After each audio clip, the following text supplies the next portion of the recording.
at the Chapter 12 overview of Section 2, and these are the numbers 5 through 14 on the Looking Ahead assignment. We're looking at something that is a little bit new for you guys, and it's called the limit as x approaches 4. And so what this is kind of saying is we have two arguments.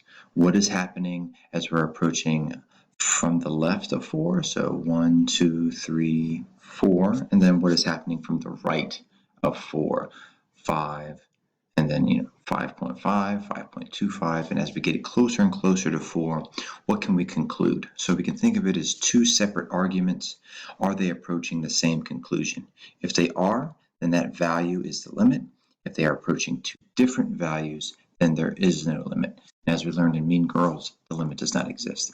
So just looking at all of the problems, we can kind of have some easy ones here where we just have step 1 is simply plugging in that value.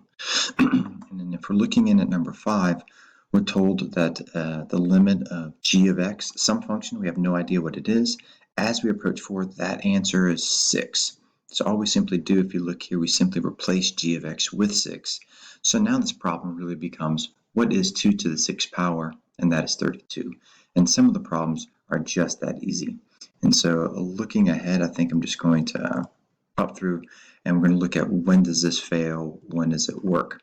So in number 6, it does work. We simply plug in number 1. We're approaching the function as x approaches 1. We plug that in, we get 5, and that is it. And so we just kind of want to look at what happens when that fails. So if we go into number 7 here, this is the one where we plug it in, we get 0 on the bottom. We can't do that, so the limit appears to not exist. So we look at step 2, and this is where we factor. So we try to rewrite the function. So if we factor out an x on top, we see what happens here. Those x's cancel, and we have a new function. But if we remember in chapter 8, we would have a hole in the function at x equal to 0.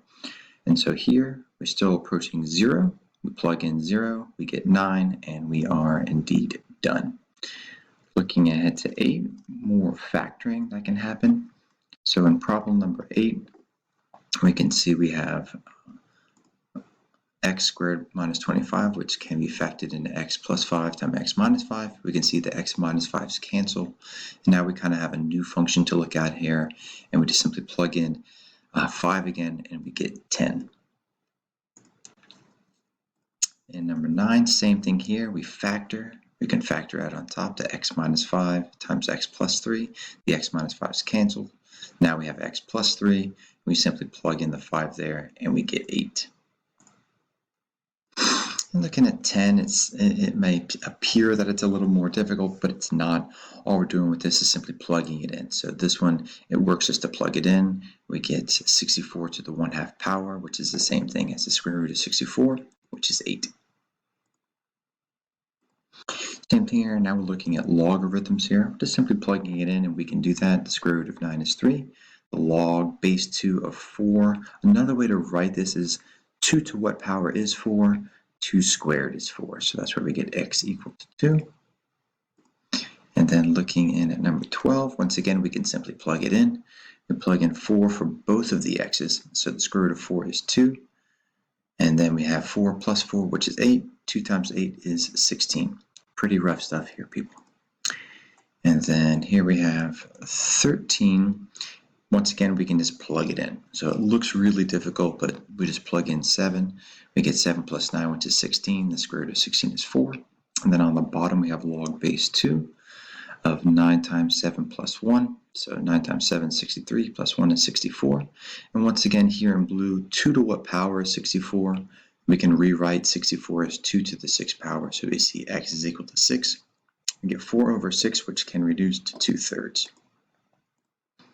And our last problem here, which is a nice kind of lead into the next section where we might have to start graphing things, but this is kind of a known thing here, is the limit as x approaches 0 of sine of x over x is equal to 1.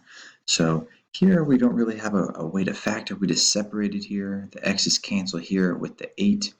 And with sine of x over x, it is understood that that limit approaches 1. And we'll look into that more into the next section. 1 minus 8 is -7.